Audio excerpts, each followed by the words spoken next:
मैं डॉक्टर श्याम सुंदर शर्मा चिरायु गीता में आपका पुनः स्वागत करता हूं।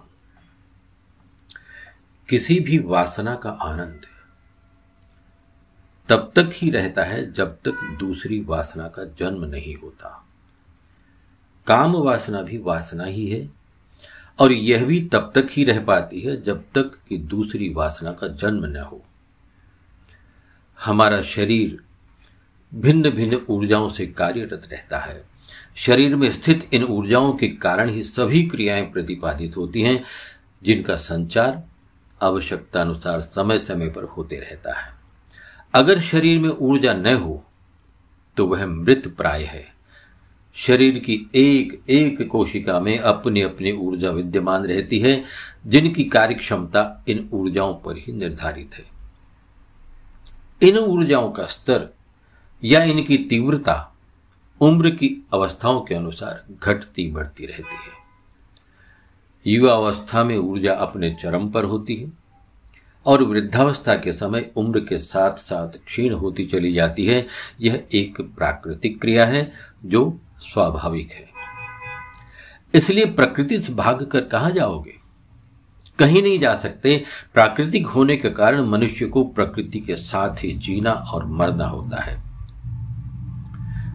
वासना वास्तव में एक भाव है, ऊर्जा है, जिसे मनुष्य ने नहीं ईश्वर ने बनाया है। और ईश्वर किसी व्यर्थ वस्तु का निर्माण कैसे कर सकते हैं? उनकी बनाई हुई ऊर्जा बुरी कैसे हो सकती है? वासना के भावों की ऊर्जा रूपी यह बेल छोटी छोटी पतली पतली सुंदर शाखाओं में सुंदर रंग और आकार लिए बिल्कुल सुकोमल तेजी से बढ़ने वाली होती है।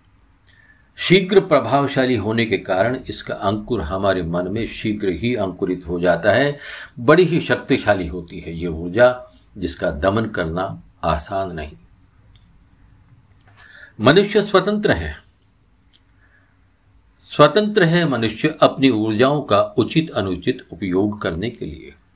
वह चाहे तो इनका उपयोग कर सकता है, जिस प्रकार से भी चाहे कर सकता है, क्योंकि वासना वास्तव में किसी दूसरे के या अन्य में नहीं, बल्कि हमारे ही अंदर, हमारी सोच में, हमारे विचारों में, हमारी दृष्टि में और मन में समाई हुई रहती है। इनके प्रवाह के मार्ग को निर्धारित करके मनुष्य ही इसे दिशा प्रदान करता है। गौतम बुद्ध के समय वैशाली राज्य में एक बहुत ही सुंदर गणिका रहती थी, जिसका नाम था आम्रपाली। उसके प्रशंसक दूर दूर से उसके यहां आया करते थे। वो किसी को भी आमंत्रित नहीं करती थी, बल्कि दूर दूर से अनेक राजा भी उसके यहां आते, अपनी बारी का इंतजार करते और मन बहलाकर चले जाते। उसकी सुंदरता की ख्याति दूर दूर तक फैली हुई थी। खूबसूरती के साथ साथ वह अत्यंत धनवान भी थी। और उसकी विशेषता ये थी कि वह किसी से भी प्रेम नहीं करती थी और न ही किसी को आमंत्रित करती थी। न चाहते हुए भी उसे यह व्यवसाय करना पड़ रहा था। उसे नगर वधू बना दिया गया था। इस व्यवसाय में किसी भी प्रकार की रुचि नहीं थी उसकी। जब भी वह अकेले में होती तो दुखी रहती। उसकी आत्मा में गहरी पीड़ा होती। सोचती उसे कोई प्रेम नहीं करता, सभी उसका भोग करते हैं। एक बार वह अपने झरोखे से बाहर देख रही थी। उसने देखा कुछ बौद्ध भिक्षु जा रहे हैं। उनमें से एक भिक्षु उसे भा गया। उस भिक्षु के चेहरे के तेज से वह प्रभावित हो गई। उसके ओजस्वी और शांत भाव से उसकी ओर आकर्षित हो गई। मन ही मन में उसे पाने की इच्छा जागृत हो गई और उसी समय उस भिक्षु का ऊपर की ओर देखना हुआ। भिक्षु ने उसे हाथ जोड़कर प्रणाम किया और आगे चल पड़ा दूसरे भिक्षुओं के साथ। अब आम्रपाली से रहा नहीं गया। वह भागी भागी नीचे आई, भिक्षु से हाथ जोड़कर अपने यहां भोजन करने का आमंत्रण दे दिया। भिक्षु ने उसका आमंत्रण स्वीकार किया और उसके साथ उसके घर पर चला गया। बड़े प्यार से, आदर सम्मान से आनंदित होकर उसे भोजन कराने लगी पूरी पवित्रता के साथ आम्रपाली। भोजन के समय उसने भिक्षु से 2 दिनों के उपरांत आने वाले बरसात के मौसम यानी चतुर्मास में उसी के यहां रुकने का निवेदन कर दिया। कहा कि मैं आपके ध्यान साधना में या अन्य किसी भी उपक्रम में बाधा नहीं बनूंगी। आश्वस्त किया कि मुझसे जितना होगा वह ध्यान साधना में मदद भी करेगी। भिक्षु ने कहा, आम्रपाली, मुझे इसके लिए मेरे गुरु गौतम बुद्ध से बात करनी होगी। बिना उनकी आज्ञा के यह संभव नहीं। वह भिक्षु भोजन ग्रहण करके चला गया। उस भिक्षु के साथ वाले भिक्षु बुद्ध के पास पहले ही पहुंच चुके थे। उन्होंने सारी घटना बुद्ध को बता दी। अब वह भिक्षु वहां पहुंचा और बुद्ध को प्रणाम करके उनके चरणों के पास बैठकर पूरी बात बताने लगा। भिक्षु ने कहा, आम्रपाली नाम की महिला है, उसने चतुर्मास में अपने यहां वास करने का अनुरोध किया है। आपकी क्या आज्ञा है? आप जैसा आदेश देंगे मैं वैसा ही करूंगा। साथ वाले भिक्षुओं ने बुद्ध से कहा, वह महिला नहीं, गणिका है, नगर वधू है। बुद्ध ये जानते थे कि वह गणिका है, फिर भी बुद्ध ने बड़ी गहराई से सोचा कि भिक्षु के मन में वह गणिका या नगर वधू नहीं, एक महिला ही है। उसके मन के भावों को जानकर बुद्ध ने उसे चतुर्मास में आम्रपाली के यहां रहने की अनुमति प्रदान कर दी। सब भिक्षु कहने लगे, ये आप ठीक नहीं कर रहे। बुद्ध ने कहा, दो ही संभावनाएं हैं, या तो यह गणिका के रंग में रंग जाएगा या फिर गणिका इसके ध्यान में। भिक्षु आम्रपाली के यहां वास करने आ चुका था, इसलिए आम्रपाली बड़ी खुश, आनंदित। पहली बार उसने किसी से प्रेम किया, चाहा और वो उसे प्राप्त हो गया। वह खुशी से फूली नहीं समा रही थी।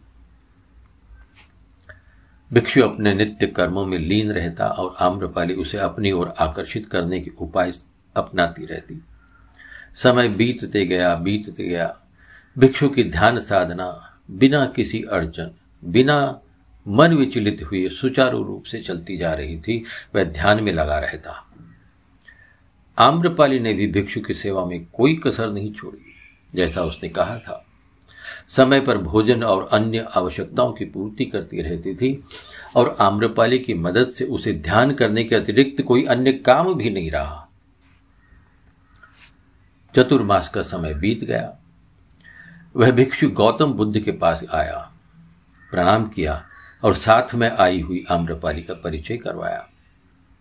आम्रपाली ने भी पूरे आदर सम्मान के साथ गौतम बुद्ध को प्रणाम किया और कहा, मैं आपके शिष्य बनकर आपके साथ ही रहना चाहती हूं, मुझे दीक्षा दीजिए।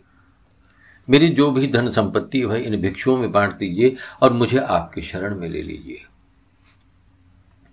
गौतम बुद्ध समझ गए थे कि आम्रपाली की वासना को भिक्षु के ध्यान ने समाप्त कर दिया है। श्रीमद् भगवद गीता में भगवान श्री कृष्ण ने कहा है, प्रजहाति यदा कामान सर्वान पार्थ मनोगतान आत्मन्नेवात्मना तुष्ट स्थित प्रज्ञ तस्तोच्यते।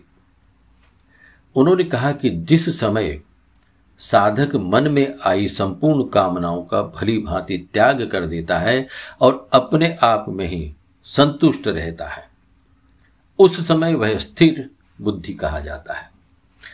ऐसे में मन की स्थिरता की अपेक्षा बुद्धि की स्थिरता का अधिक महत्व है, क्योंकि मन की स्थिरता से वृत्तियों का निरोध होता है और बुद्धि की स्थिरता से उद्देश्य में दृढ़ता का निर्माण होकर कल्याण होता है, जैसे भिक्षु और आम्रपाली के साथ हुआ।